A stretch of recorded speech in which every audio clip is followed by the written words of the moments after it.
NATO की सदस्यता लेने में जुटे स्वीडन ने तुर्की की शर्तों के आगे सरेंडर कर दिया। तुर्की ने रूस के पड़ोसियों फिनलैंड और स्वीडन की नेटो की सदस्यता के खिलाफ अपनी कुछ शर्तें रखी थी और उसने यह ऐलान कर दिया था कि अगर उसकी शर्तें नहीं मानी गईं तो वो फिनलैंड और स्वीडन को नेटो में शामिल होने ही नहीं देगा। इसमें भी तुर्की की नाराजगी स्वीडन से ज्यादा रही है और वो उस पर कुर्द लड़ाकों को फंडिंग करने और हथियार तक मुहैया कराने का आरोप लगा चुका है।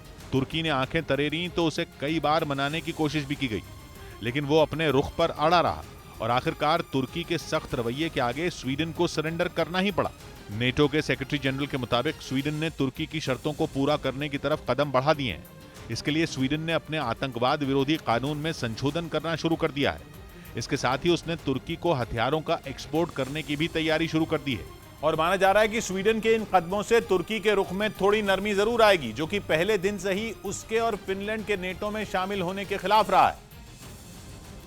जबकि जंग शुरू होने के कुछ दिन बाद ही नेटो में शामिल होने की अर्जी देने वाले स्वीडन और फिनलैंड ये मानकर बैठे थे कि वहां उनकी एंट्री आसानी से हो जाएगी। माना जा रहा था कि रूस को तगड़ा झटका देने के लिए नेटो उसके पड़ोसियों को जल्द शामिल करा लेगा, लेकिन तुर्की ने ऐसा अड़ंगा लगाया कि दोनों देशों के लिए मुश्किल खड़ी हो गई। दोनों देश तुर्की को मनाने में जुट गए, जिसकी वजह यह कि किसी भी देश को नेटो का सदस्य बनने के लिए उसके मौजूदा सभी सदस्यों की मंजूरी लेनी होती है। इसके बाद ही कोई नया देश नेटो के मिलिट्री अलायंस में शामिल हो सकता है। एक भी देश ने रोड़ा अटकाया तो नेटो का विस्तार मुमकिन नहीं। और तुर्की ने अपने इसी ताकत को पहचानकर स्वीडन और फिनलैंड के खिलाफ झंडा बुलंद कर दिया। साफ कह दिया कि उसकी शर्तें नहीं मानने पर दोनों देशों में कोई भी नेटो में शामिल नहीं हो पाएगा।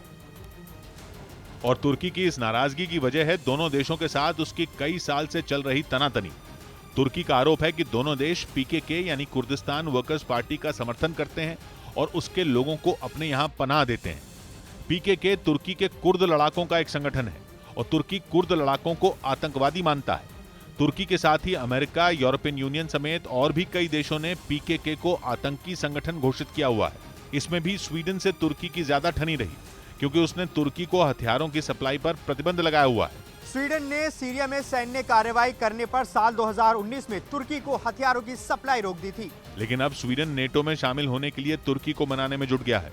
वो आतंकवाद के खिलाफ कानून में बदलाव और तुर्की को हथियारों की सप्लाई शुरू करने की तैयारी कर रहा है।